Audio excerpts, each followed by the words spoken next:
तीन दामाद की सास पार्ट 2।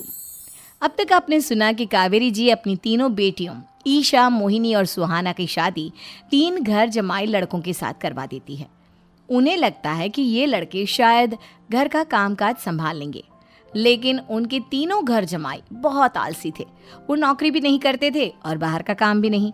कावेरी जी ने अपनी बेटियों से कहा कि वो प्रेगनेंसी का बहाना बनाकर अपने पतियों को सबक सिखाए। अब सुनिए आगे। मम्मी, आपने जैसा कहा था हमने वैसा ही किया, लेकिन देखिए ना, विवेक का हाल तो वैसा का वैसा ही है। घर में ना सुबह का नाश्ता बनता है और ना खाना। नौकरी पर जाने की बात करूं तो खाने को दौड़ते हैं मुझे। हाँ मम्मी, मैंने भी सुमित को कितनी बार कहा कि अगर नौकरी नहीं करनी तो कोई छोटी सी दुकान ही खोल लो, घर का खर्चा कैसे चलेगा। देखो दोपहर के 12 बजने आए और जनाब अभी तक सो रहे हैं। हाँ मम्मी, ईशा और सुहाना ठीक कहती हैं। अविनाश का भी यही हाल है। जब मैंने अपनी प्रेगनेंसी के बारे में कहा तो मुझसे कहने लगा, अरे दूसरी लड़कियां तो 9-9 महीने तक नौकरी करती है, बस डिलीवरी के टाइम छुट्टी लेती है। मोहिनी, तुम भी नौकरी करो। अब मुझे कहाँ नौकरी मिलेगी। मम्मी बताओ अब मैं क्या करूँ। हे भगवान, क्या सोचकर घर जमाई दामाद लाई थी मैं कि मेरी बेटियां मेरे पास रहेंगी और खुश रहेंगी, लेकिन इन आलसी दामादों ने तो हमारी जिंदगी को भी प्रॉब्लम में डाल दिया है। मैं तो कहती हूँ मम्मी, हम लोग वापस अपनी जॉब पर जाना शुरू कर देते हैं। बता देते हैं इन लोगों को कि हमने प्रेगनेंसी का बहाना किया है। नहीं नहीं बेटा, ऐसी गलती भी मत करना। अगर तुमने ऐसा किया तो इन तीनों की आदत और ख़राब हो जाएगी। अरे आज नहीं तो कल कभी तो तुम प्रेग्नेंट होगी, तब वापस यही प्रॉब्लम आएगी। तब क्या करोगी तुम तीनों। हाँ मम्मी, आपकी बात तो बिल्कुल सही है। इन लोगों को तो सुधारना ही पड़ेगा। लेकिन कैसे? अपने बच्चों के आने की खबर सुनकर भी इन लोगों पर कोई असर नहीं हो रहा। पैसे कमाने के लिए घर से बाहर निकलना ही नहीं चाहते ये तीनों। अब मेरे दिमाग में एक प्लान आया है। तुम तीनों चिंता मत करो, उन तीनों को बुलाओ, फिर मैं बात करती हूँ। थोड़ी देर बाद कावेरी जी अपने तीनों दामादों को सामने बुलाकर अपनी बात कहना शुरू करती हैं। अविनाश, सुमित और विवेक, देखो बेटा, मैं ना तुम तीनों से बड़ा प्यार करती हूँ, इसीलिए तो तुम्हें घर जमाई बना कर रखा है मैंने। अरे मम्मी जी, सीधे सीधे कहिए ना, क्या बात है। प्यार तो हम भी आपको बहुत करते हैं। अरे मम्मी जी, आपकी इज्जत भी बहुत करते हैं। अरे भाई, आपके जैसी सास और कमाने वाली बीवी सबको मिलती है क्या? हाँ मम्मी, विवेक और सुमित ठीक कह रहे हैं। आपकी बेटी से शादी करके मेरी तो ज़िंदगी ही अच्छी हो गई है। जानती हूँ मैं, और ये भी जानती हूँ कि तुम तीनों अपने अपनी बीवियों से बहुत प्यार करते हो। बेटा, बात ऐसी है कि हमारे कुल गुरु ने कहा है कि प्रेग्नेंट होने के बाद मेरी तीनों बेटियाँ शुरू के 4 महीने हमारे गांव में जाकर रहेगी, जहाँ मेरे चाचा जी रहते हैं। अरे लेकिन क्यों मम्मी, गांव में जाकर रहने की क्या ज़रूरत है इन तीनों को। वो क्या है ना बेटा, हमारे परिवार को एक श्राप है। अगर मेरी बेटियों ने यहाँ पर बच्चा पैदा करने की कोशिश की तो उनके बच्चों को कुछ भी हो सकता है। इसलिए अब से लेकर 4 महीने पूरे होने तक इन्हें गांव वाले घर में रहना पड़ेगा। हाँ तो इसमें प्रॉब्लम क्या है मम्मी जी? हम भी वहाँ जाकर रहेंगे, पिकनिक मनाएंगे। अरे भाई, बीवी जहाँ हम भी वहाँ। हाँ यार, आइडिया तो बहुत अच्छा है। शहर की ज़िंदगी में रह रहकर परेशान हो चुके हैं, अब कुछ दिन गांव में बिताएंगे। तुम लोग समझने की कोशिश क्यों नहीं करते। तुम में से कोई भी वहाँ नहीं जा सकता, और मैं यहाँ रहूँगी ना तुम तीनों के साथ। 4 महीने की तो बात है, उसके बाद ये तीनों ही लौट कर आ जाएंगी। ठीक है मम्मी जी, अब हमारे बच्चों का सवाल है तो ये तो करना ही पड़ेगा। कावेरी अपनी तीनों बेटियों को कुछ दिन के लिए घर से बाहर कहीं दूसरे शहर में रहने के लिए भेज देती है।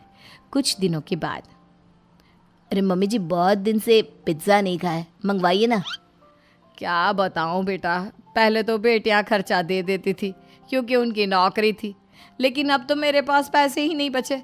थोड़े बहुत पैसे हैं जो बच्चों की डिलीवरी में काम आएंगे। लेकिन मम्मी जी, आपकी बेटियों को वापस आने में तो अभी बहुत वक्त बाकी है। वही सोच सोच कर परेशान हो रही हूँ। सोच रही हूँ कल से दूध भी बंद करवा देती हूँ। अब दूध वाले को देने के लिए पैसे भी तो नहीं है ना। अरे नहीं नहीं मम्मी जी, अगर दूध भी बंद करवा दोगी तो मुझे चाय कहाँ से मिलेगी, और चाय के बिना मैं तो मर ही जाऊँगा। क्या करूं बेटा, इसके अलावा हमारे पास कोई ऑप्शन नहीं है, मेरे पास पैसे ही नहीं बचे। इस तरह कावेरी जी धीरे धीरे अपने तीनों दामादों को पैसे देना बंद कर देती हैं और घर में खाने पीने की चीज़ें लाना भी बंद कर देती है। अब वो तीनों बुरी तरह से परेशान होने लगे थे और इसलिए एक दिन तीनों प्लान करके घर से बाहर निकलते हैं और बाजार में जाने के बाद यार अच्छा खाना खाए हुए कितने दिन हो गए, पता नहीं कब अच्छा खाना मिलेगा। हमारी बीवियों के जाने के बाद तो हमारी हालत भिखारियों जैसी हो गई है यार। कुछ भी हो, मुझे तो आज पिज्ज़ा खाना ही खाना है। जेब में 1 रुपया नहीं है और पिज्ज़ा खाएगा, कहाँ से आएंगे पैसे? अरे देख वहाँ सामने बोर्ड पर क्या लिखा हुआ है, कंप्यूटर पर काम करने के लिए एक आदमी की आवश्यकता है। भाई मैं तो जा रहा हूँ, काम करूँगा और शाम तक पैसे लाकर आराम से पिज्ज़ा खाऊंगा। जा जा, तुझे कोई काम नहीं देने वाला, हम तो घर जा रहे हैं। चल भाई सुमित।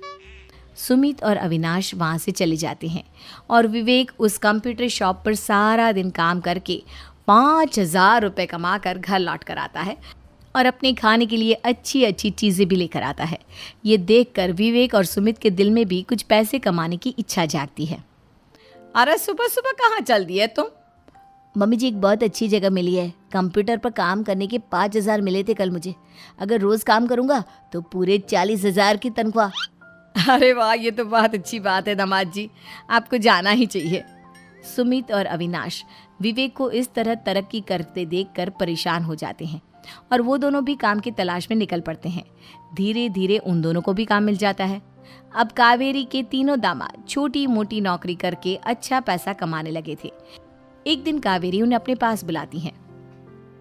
अरे वाह, विवेक 40,000 कमा लेता है, अविनाश 60,000 और सुमित तुम भी 40,000 के आसपास कमा ही लेते हो। कुल मिलाकर तुम अच्छे खासे पैसे कमा रहे हो बेटा।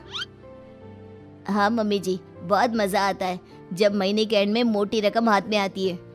पूछिए मत मम्मी जी, घर में रहकर रोटी बना बना कर और तो जैसा महसूस होने लगा था मुझे तो। हाँ बेटा, तुम तीनों की बात तो बिल्कुल ठीक है और जानते हो अब तुम तीनों की पत्नियां भी वापस लौट कर आने वाली है। लेकिन मम्मी जी अभी तो उन्हें गए सिर्फ 2 महीने हुए हैं, आपने तो कहा था वो 4 महीने के बाद लौट कर आएंगी। ऐसा कुछ नहीं है बेटा, मैं सिर्फ तुम तीनों को सबक सिखाना चाहती थी कि आदमी घर में बैठकर बीवी की कमाई खाता हुआ अच्छा नहीं लगता। इस दुनिया में हर इंसान को मेहनत करनी चाहिए, काम करना चाहिए, चाहे वो औरत हो या आदमी, ताकि अपने परिवार को संभाल सके।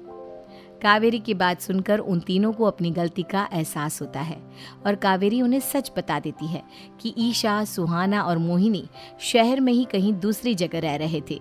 शाम के वक्त उन तीनों की पत्नियां लौट कर आ जाती है और कावेरी जी का परिवार एक खुशहाल परिवार की तरह रहने लगता है।